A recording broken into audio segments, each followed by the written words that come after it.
Hola hermanos, el día de hoy, 7 de febrero del 2021, es quinto domingo del tiempo ordinario.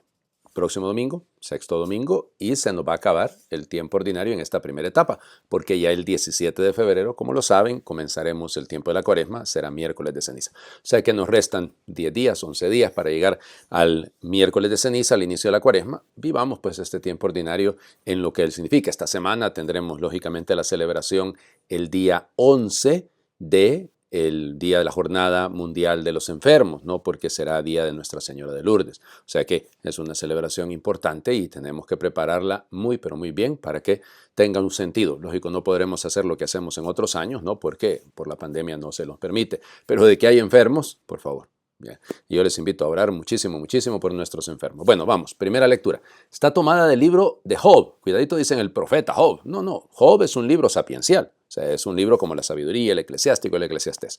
Capítulo 7, versículos del 1 al 4, y luego nos saltamos del 6 al 7. En aquel día Job tomó la palabra y dijo: la vida del hombre en la tierra es vida de soldado, y sus días como días de un jornalero. Como el esclavo suspira en vano por la sombra y el jornalero se queda guardando su salario, así me han tocado en suerte meses de infortunio, y se me han asignado noches de dolor. Al acostarme pienso: ¿cuándo será de día? La noche se alarga y me canso de dar vueltas hasta que amanece. Mis días corren más aprisa que una lanzadera y se consumen sin esperanza. Recuerda, Señor, que mi vida es un soplo, mis ojos no volverán a ver la dicha. Palabra de Dios, te alabamos, Señor. Feo decir palabra de Dios después de decir mis ojos no volverán a ver la dicha. Recuerden que el sufrimiento de Job, vamos, el libro de Job, siendo un libro sapiencial, trata de alguna manera responder a la pregunta ¿por qué a la gente buena le ocurren cosas malas? Porque Job era una buena persona, era una persona cumplidora de la ley, digamos, era seguidor del Señor, entendido, estamos en el Antiguo Testamento, no seguidor de Cristo, sino una persona que vive de acuerdo a la voluntad de Dios, era una persona, como les digo, extraordinaria desde ese punto de vista. ¿Por qué le pasa tanta cosa mala? ¿Por qué pierde sus tierras, pierde sus hijos, o sea, lo perdió prácticamente todo y al final termina enfermo? Y entonces por eso habla de, me han tocado semanas de desdicha. Y fíjense, y eso es una experiencia que nos pasa a todos en el momento de la enfermedad, ¿no? Las noches son largas, uno espera el día. Y yo no sé por qué, es un fenómeno, lo analizábamos con algunos de los hermanos en estos días, que es en la noche cuando uno se agrava. Es en la noche cuando las cosas, yo recuerdo cuando estuve padeciendo del COVID, evidentemente las consecuencias, las secuelas siguen estando ahí, pero miren, tuve una par de noches de angustia terribles, oigan, que no dormí ni un tan solo minuto. Y qué difícil esto, ¿no? Y entonces se alarga la noche. Claro, pero es que ¿en quién ponemos nuestra mirada? O sea, esta visión de Job dice, recuerda, Señor, que mi vida es un soplo. No, Job, te equivocas. El que tiene que recordar no es Dios, eres tú el que tiene que recordar que tu tiempo, tu vida es un soplo. Y por lo tanto aprovecha a que ese soplo produzca algún bien, que sea neuma, que sea espíritu, que sea vida. Ese es el error de Job. Mis ojos no volverán a ver la dicha. Hay gente que frente a la enfermedad se frustra. Todos vivimos esto, ¿no? O sea, por favor, no estoy cuestionando ni criticando a nadie. Es que nos pasa, ¿no? O sea, nos da ese miedo, esa angustia. No vamos a superar esto. Una persona que está padeciendo de una enfermedad terminal, cualquier persona que esté pasando por el COVID, llegará un momento en el que vendrá como la duda, digamos. Y que no es que la duda sea mala. Es que la duda debe hacernos poner la mirada en Dios, no que Él se fije en nosotros, claro. Pero nosotros tenemos que fijarnos en Él. Tenemos que buscarlo. Tenemos que tratar de llegar a Él. Claro, el fenómeno es que siempre que nos damos cuenta de eso, Él ya está a nuestro lado. Él ya está junto a nosotros. Él nunca nos ha dejado ni nos desampara nunca. Vamos a la segunda lectura. Recuerden que las lecturas van lógicamente por temas diferentes. Estamos en la primera carta a los Corintios. En este caso es capítulo 9, versículos del 16 al 19 y luego nos saltamos del 22 al 23. Hermanos, no tengo por qué presumir de predicar el Evangelio, puesto que esa es mi obligación. Ay de mí si no anuncio el Evangelio. Si yo lo hiciera por propia iniciativa, merecería recompensa. Pero si no, es que se me ha confiado una misión. Entonces, ¿en qué consiste mi recompensa? Consiste en predicar el Evangelio gratis, renunciando al derecho que tengo a vivir de la predicación.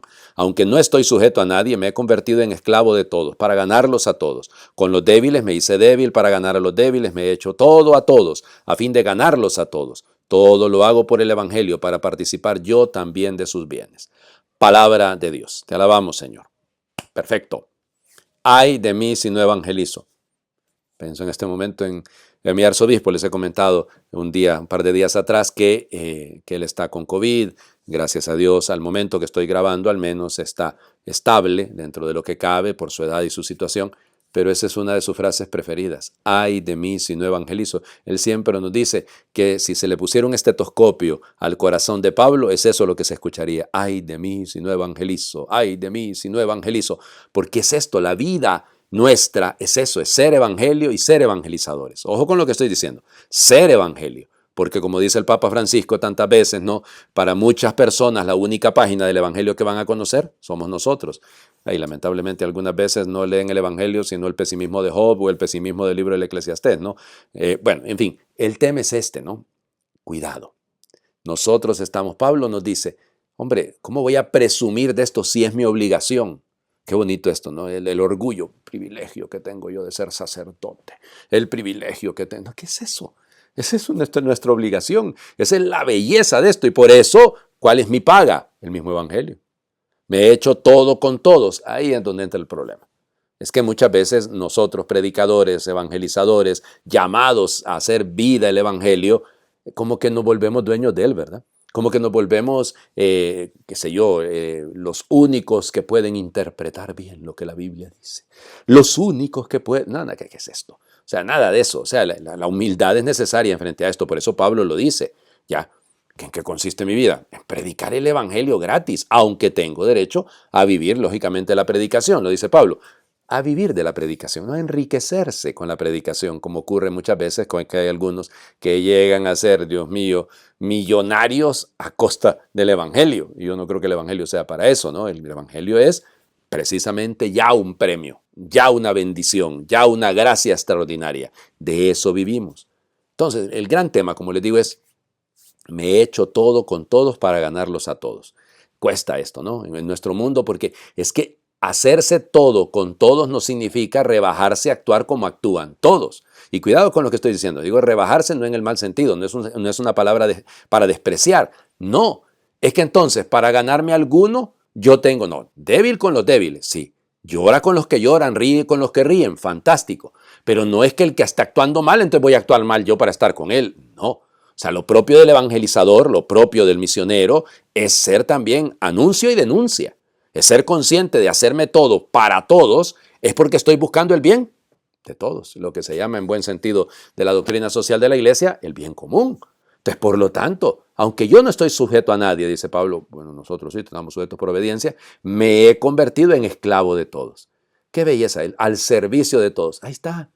Ese es el punto, no voy a servir solo a los que yo quiero, a los que me caen bien, a los que me... No. O sea, ahí es donde entra precisamente el cumplimiento del Evangelio. Y el Evangelio, pues terminamos de leer lo que habíamos comenzado a leer el domingo pasado. Siempre el capítulo 1 de Marcos, versículos ahora del 29 al 39. En aquel tiempo, al salir Jesús de la sinagoga, fue con Santiago y Juan a casa de Simón y Andrés. La suegra de Simón estaba en cama con fiebre y enseguida le avisaron a Jesús. Él se le acercó y tomándola de la mano la levantó. En ese momento se le quitó la fiebre y se puso a servirles. Al atardecer, cuando el sol se ponía, le llevaron a todos los enfermos y poseídos del demonio, y todo el pueblo se apiñó junto a la puerta. Curó a muchos enfermos de diversos males, y expulsó a muchos demonios, pero no dejó que los demonios hablaran porque sabían quién era él. De madrugada, cuando todavía estaba muy oscuro, Jesús se levantó, salió y se fue a un lugar solitario donde se puso a orar. Simón y sus compañeros lo fueron a buscar. Y al encontrarlo le dijeron, todos te andan buscando. Él le dijo, vamos a los pueblos cercanos para predicar también allá el Evangelio, pues para eso he venido. Y recorrió toda Galilea predicando en las sinagogas y expulsando a los demonios. Palabra del Señor. Gloria a ti, Señor Jesús. Bueno, fíjense ustedes. Termina el día del Señor Jesús. Comenzó en la sinagoga el domingo pasado, ahora termina siempre en la misma actitud orante. Jesús ora. Está en la sinagoga para orar, para predicar, para anunciar, pero también termina su día orando junto al Padre cuando todavía estaba muy oscuro. O sea, no se trata de una oracioncita cualquiera, se trata de una oración llevada realmente de manera como actitud. Es una actitud la de Jesús, es lo propio de él. Ora. Muy bien. Pero en medio de esto ocurren varias cosas. Llega a casa de Simón, que es la casa de la suegra, de hecho, de Simón, y entonces se entera, le avisan enseguida. No se tardan en confiarle al Señor una situación de dolor, sino que inmediatamente, no como Job, que empieza a buscar excusas, que empieza a buscar, pero no se dirige a Dios. Habla con todo el mundo menos con Dios. Bueno, cuidado. Entonces, en el caso de ellos van y le dicen enseguida que está. Y Jesús se acerca. Fíjense el movimiento. Él se acerca. Y nosotros eso como que nos cuesta entenderlo. Volvemos a Job. Señor, acuérdate de que mi vida es un soplo. Ya, sí, pero es Dios el que se acerca. Toma de la mano. No necesitaba tocarla. Está con fiebre desde ese momento y viene saliendo de la sinagoga. Se vuelve impuro. La toma de la mano y la levanta para servir.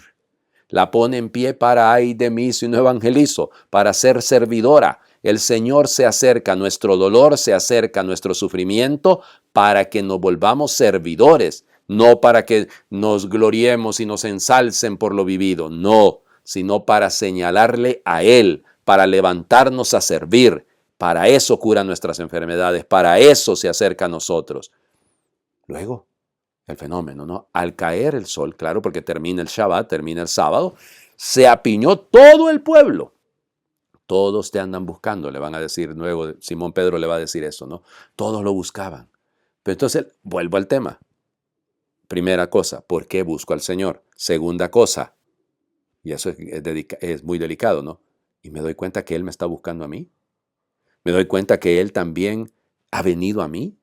Porque de repente lo estoy buscando como un bombero que apague el incendio que hay en mi vida, para que apague el fuego de los desastres que tengo en mi corazón, en mis relaciones personales, en mis relaciones interpersonales.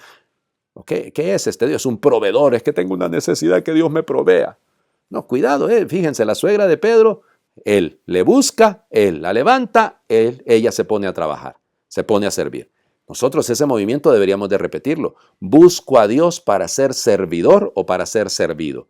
¿Busco a Dios para que me resuelva los problemas o busco a Dios? Punto. Ese es el gran tema, digamos, en este caso. Por eso la fuerza del Señor Jesús le viene de estar con su Padre. Y sigue siendo misionero. Vámonos a los otros pueblos. Ay, qué bonito que me aplaudieron al final del día ayer. Qué lindo lo que dijeron de mí. Qué bonito lo que opina la gente. Nada, vamos a otros pueblos. No se queda en Cafarnaúm, sino que se está moviendo y predica por toda Galilea, nos dice el texto. A ver si nosotros captamos un poquitito esto, Si somos capaces de entender, ese es nuestro llamado, es nuestra vocación. Ay de mí si no evangelizo. No me puedo quedar viviendo en un pasado. No puedo darme el lujo de permitir que el dolor sea la respuesta a mi vida. No es el sufrimiento la respuesta a mi vida. Es la certeza de que hay alguien que me ha buscado, que se ha hecho Dios con nosotros, que ha venido a habitar junto a nosotros para que le descubramos cercano, para que lo que busquemos lo sea a Él. No busquemos lo que nos puede solucionar. Que Dios te conceda esta bendición, que Dios te conceda aquello. Arráncale al Señor la bendición, decía por allá uno de estos pastorcitos que escuché en una ocasión. Digo, ¿qué es esto? No, busquemos al Señor, pero entendamos que Él ya salió a nuestro encuentro. Que desde el momento en que hay un impulso, ese impulso en nosotros es nacido de la voluntad de Dios, para buscarlo a Él, para encontrarlo a Él, para ponernos en pie y servir. Les invito a hacer oración. No es bueno dormirse en los laureles, ni asentarse allí donde nos reconocen, ni es bueno mantener nuestro puesto y estatus mientras otros son marginados y expulsados. Y sucede cada día, Señor, aquí y en otros lugares de nuestra tierra. No es bueno ser el centro del encuentro, mientras hay quienes se quedan fuera del margen. No es bueno vivir con abundancia y confort mientras otros carecen de lo básico y necesario. Y sucede cada día, Señor, aquí y en otros lugares de nuestra tierra. No es bueno que a uno le atiendan y sirvan mientras a otros se les esconde y olvida. No es bueno tener tanta calidad de vida mientras hay quienes luchan por ella cada día. Y sucede cada día, Señor, aquí y en otros lugares de nuestra tierra. No es bueno creer que estamos en lo cierto mientras hay tantos hermanos perdidos. No es bueno quedarse donde hemos llegado, habiendo tantos caminos que no hemos recorrido. Y sucede cada día, Señor, aquí y en otros lugares de nuestra tierra. Vámonos a otra parte. Amén. Pues sí, ese es el reto, debería de ser ese para nosotros. No nos durmamos en nuestros laureles. No nos volvamos conformistas, confortados y servidos. Levántate a servir. Feliz domingo para todos.